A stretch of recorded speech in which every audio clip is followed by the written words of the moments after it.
Hi, grade 11. This is just going over some of those processing of uncertainties that we were doing with the density experiment. So the first one, I'm just going to look only at the regular shaped object. So the first thing we had to do was just work out the mass. And again, when we're looking at the mass, we were using a balance for this, a digital balance, and it gave us, for example, my one was looking at 65.99 grams. And what I want to make sure I do is change this into kilograms to be in our physics SI units. Because I was using a digital reading, it is my smallest measurement, so I could measure to 2 decimal places. So for the uncertainty for mass, the mass that was plus or minus 0.01 gram, and again, we could change that into kilograms, making it move down to be 0.00001 kilograms. So again, digital equipment, it is the smallest digital scale reading. Okay, to also calculate density, we needed to know the volume. So with that, we used the calipers to measure the length, and I measured my length to be 1.95 centimeters. Now, at this point, we're going to be wanting to change this into a volume. So we're going to do 1.95 cubed, and that's going to give me 7.414875 centimeters cubed. Again, we want to put our centimeters cubed into meters cubed. So to go from centimeters to meters, we divide by 100, or if we want to put it, we can say times 10 to the minus 2. If I square it, okay, I'm going to have to do 10 to the minus 2, 10 to the minus 2 again, so it's 10 to the minus 4. But in this case, we're cubing it, okay? So I'm going to have 3 lots of this 10 to the minus 2, so it's going to be times 10 to the minus 6. So what my volume actually is 7.414875 times 10 to the minus 6 meters cubed. Now that is probably a little bit too many decimal places, but I've just kept it in for full just because I'm using a calculation and I will round it later, okay? So again, just be really careful. Anytime we're converting from like centimeters to meters, we divide by 100, but if we're squaring it or cubing it, we also have to multiply it out by that factor.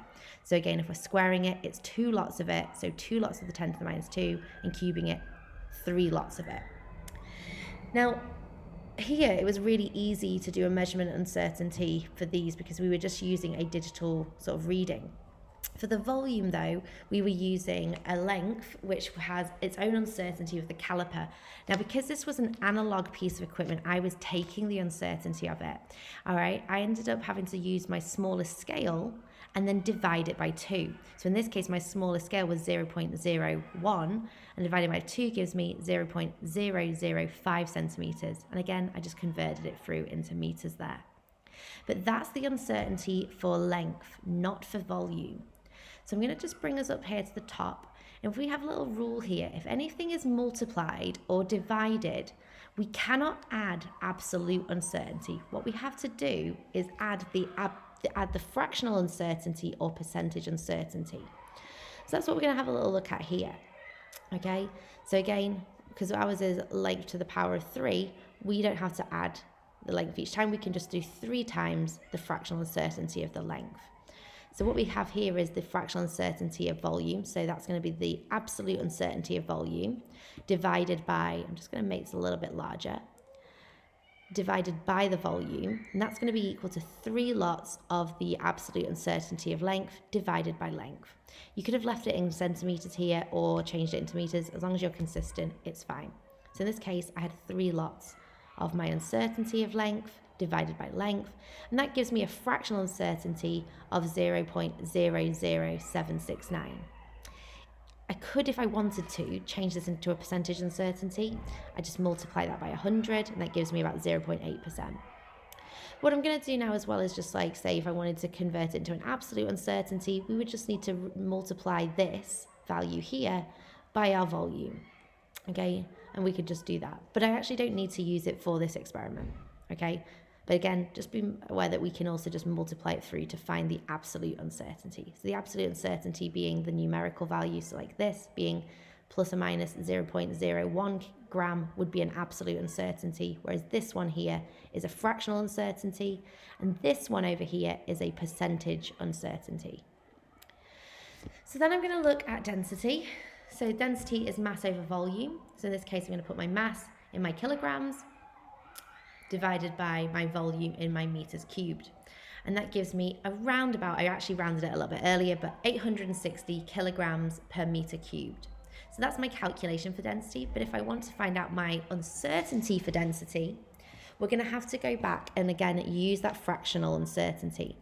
I'm not adding the absolutes, I'm having to add the fraction because we're doing a division. So again, division, we have to add fractional uncertainties. Multiplications, we add fractional uncertainties. So what I can say for this is the fractional uncertainty of density is going to be equal to the fractional uncertainty of mass plus the fractional uncertainty of volume. So in this case, I'm going to do my fractional uncertainty of mass, which is my uncertainty of mass divided by mass, plus my fractional uncertainty for volume. So what I've done here is just put in my fractional uncertainty we calculated before. And that gives me a value of 0.0078415. Now that is all of this, the fractional uncertainty, but I want to find what the uncertainty of density is, the absolute uncertainty, so to give it in a numerical value. So what I'm going to have to do is multiply this by the density, okay? So in this case, I'm just going to multiply 0.0788415 by 8,600. If I do that, I get a value of 67.43. Don't know why I've got a little n there. Let's just remove that. Okay, which is around about 67 kilograms per meter cubed.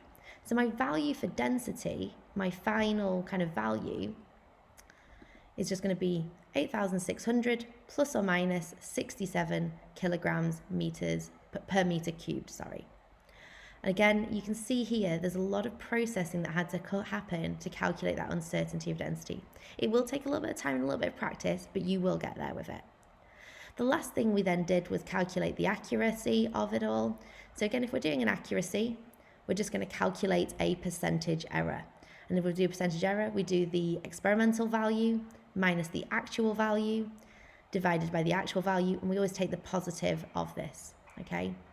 So in this case, 8,600 minus 8,940. I looked this up before, and this was the density of copper actually.